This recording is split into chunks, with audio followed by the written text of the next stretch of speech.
പരിചയപ്പെടുത്താൻ പോണത് chicken Chintamani. Chicken ചിന്താമണിക്ക് എന്തൊക്കെ വേണമെന്ന് ഇപ്പോൾ പരിചയപ്പെടുത്തുന്നതാണ്.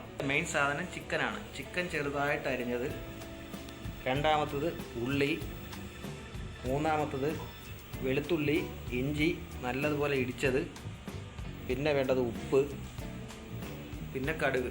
ഇതല്ലാതെ വേറൊരു സാധനവും വേണ്ട, സൂപ്പർ സാധനമാണ്. ഫസ്റ്റ് നല്ലെണ്ണയാണ് വേണ്ടിയുള്ളത്. നല്ലെണ്ണ, വെളിച്ചെണ്ണയല്ല, ഫസ്റ്റ് നല്ലെണ്ണയാണ് വേണ്ടിയുള്ളത്. കടുക് ഇട്ട് കഴിഞ്ഞ് കടുക് നല്ലതുപോലെ മൂത്ത് കടുക് പൊട്ടിയതിന് ശേഷം ഓരോന്നോരോന്നായിട്ട് ഇടുന്നതാണ്. കടുക് മൂത്ത് കഴിയുമ്പോഴത്തേക്ക് അതിലേക്ക് ജീരകം ഇടേണ്ടതാണ്. അതിൽ 2 സ്പൂൺ ജീരകം ഇട്ടാൽ മതി. ചെറിയ ഉള്ളിയാണ്, ചെറിയ ഉള്ളി, വലിയ ഉള്ളിയല്ല, ചെറിയ ഉള്ളി ചെറുതായിട്ട് അരിഞ്ഞത് ഈ എണ്ണയിലോട്ട് ഇടേണ്ടതാണ്.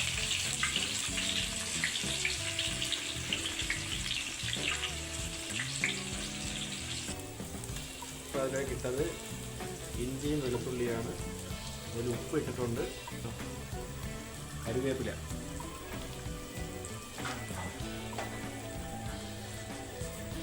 വറ്റൽമുളകാണ്. വറ്റൽമുളക് ചെറുതായിട്ട് പൊടിച്ചതാണ്. കൈ വെച്ച് തന്നെ പൊടിച്ചിട്ടാൽ മതി, അല്ലാതെ ഇതിൽ വേറെ യാതൊരു സാധനവും വേണ്ട. പെട്ടെന്ന് തന്നെ നമുക്ക് തയ്യാറാക്കാം. ഒരു 5-10 മിനിറ്റ് കൊണ്ട് തയ്യാറാക്കാൻ പറ്റുന്ന സൂപ്പർ സാധനമാണ് ചിക്കൻ ചിന്താമണി. ലാസ്റ്റ് ചെറുതായിട്ട് അരിഞ്ഞ നമ്മൾ ചിക്കനും മഞ്ഞപ്പൊടിയും മാത്രം മതി.